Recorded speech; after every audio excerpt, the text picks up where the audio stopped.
చాలామంది ఏమనుకుంటారంటే ఈ డబ్బులు ఉంటేనే సంతోషంగా బతుకుతాను అనుకుంటారు కానీ బట్ నేను డబ్బు లేని రోజుల్లో కూడా అలాంటి పుస్తకాలైన ఆస్తులని కొన్నిసార్లు ఫీల్ అయ్యి నేను బతికిన రోజులు ఉన్నాయి.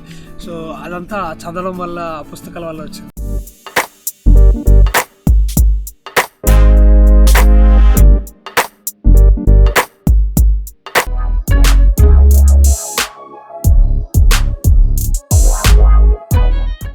Hello. So as a kid చాలా కామిక్స్ చదివాను. They also developed my imagination. దానివల్ల ప్రపంచం ఎంత బ్యూటిఫుల్గా ఉంటుంది అండ్ నేచర్ ఎలా ఉంటుంది అండ్ కామికల్ టింజ్ అవంతా బాగా ఎక్కువగా ఆ టైంలో ఇన్స్పైర్ అయింది. As a start growing up, the first book that I had memory was from Abdul Kalam's wings on fire. కళలు అంటే ఏంటి, ఆలోచనలు అంటే ఏంటి, అండ్ ఒక ఇన్స్పిరేషనల్ స్టోరీ. అంటే ఒక సాధారణమైన వ్యక్తి ఒక రాకెట్ మ్యాన్, ఇండియాకి రాకెట్ మ్యాన్గా భారతరత్నగా ఎదిగే అంత స్థాయికి ఎలా రావచ్చు అనే ఒక గొప్ప ఇన్స్పిరేషనల్ స్టోరీ అది నా మీద కొంచెం great impact on me. And కాలేజ్లో ఉన్నప్పుడు ఎంఏలో మళ్ళీ ఐ స్టార్టెడ్ రీడింగ్. ఆ ముందు అంత పెద్దగా ఏం లేదు. అండ్ అక్కడ చదువుకున్న ఎన్నో థియరీస్ ఫ్రమ్ ద కమ్యూనికేషన్స్.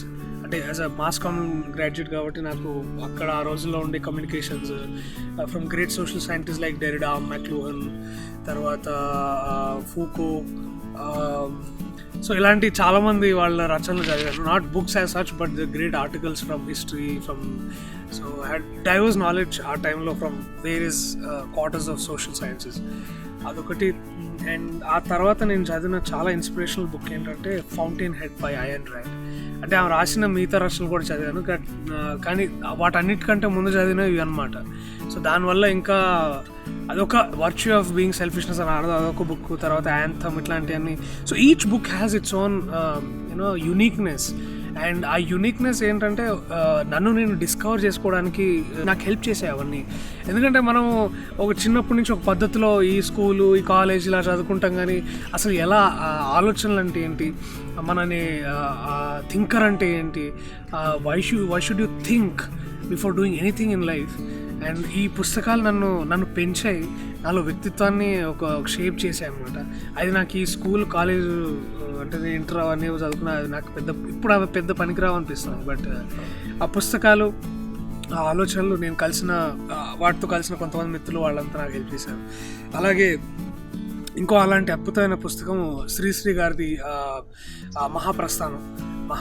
నేను ఇప్పుడు ఒక 5-6 సార్లు చదువుకుంటాను. అది చాలా తక్కువ నెంబర్. బట్ నేను చదివిన ప్రతిసారి ఒక కొత్త ఉత్సాహం, ఒక కొత్త జీల్, ఏదో చేయాలని ఒక సంకల్పం పూనుకున్నట్టు ఉంటుంది. అండ్ ఇప్పుడు కూడా ఎప్పుడైనా ఒక్కొక్క పోయం అట్లా తీసి చదువుతూ ఉంటాను. అది కూడా చాలా అద్భుతమైన బుక్. అలాగే తెలుగులో నేను చదివిన కొన్ని రచనలు కాళోజీ గారి సంకలిత రచనలు నా గొడవ అని ఒక పుస్తకం ఉంది. అది కూడా చాలా గొప్ప పుస్తకం. అంటే మన సమాజం, మన చుట్టుపక్కల ఉన్న సమాజం ఎట్లా ఉన్నా సరే మీరు నీతికి, నిజాయితీకి, సత్యానికి నిలబడాలని ఒక ఎన్నో ఇంటిగ్రిటీ అంటే ఏంటి, ఇట్లాంటివన్నీ మీకు ఆయన చాలా స్పష్టంగా, చాలా వారి జర్నీ ఏంటి, వారి రచనలు ఏంటి, వారి విప్లవం ఏంటి, ఇలాంటివన్నీ ఆ పుస్తకం ద్వారా తెలుసుకున్నాను. ఇంకా చాలా పుస్తకాలు నన్ను ప్రభావితం చేశాయి.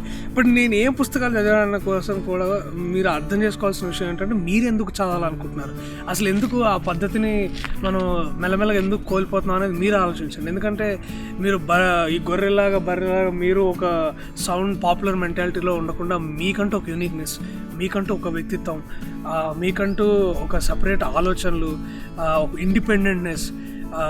ఎందుకంటే చాలామంది ఏమనుకుంటారంటే ఈ డబ్బులు ఉంటేనే సంతోషంగా బతుకుతాను అనుకుంటారు కానీ బట్ నేను డబ్బు లేని రోజుల్లో కూడా అలాంటి పుస్తకాలైన ఆస్తులని కొన్నిసార్లు ఫీల్ అయ్యి నేను బతికిన రోజులు ఉన్నాయి. సో అదంతా చదవడం వల్ల, ఆ పుస్తకాల వల్ల వచ్చింది. So maybe give it a shot. Reading is a great thing. అది మన కల్చర్లో, మన హ్యుమానిటీలో, మన సివిలైజేషన్లో ఒక గొప్ప పార్ట్ అది. So I want go back to books. It's a great life.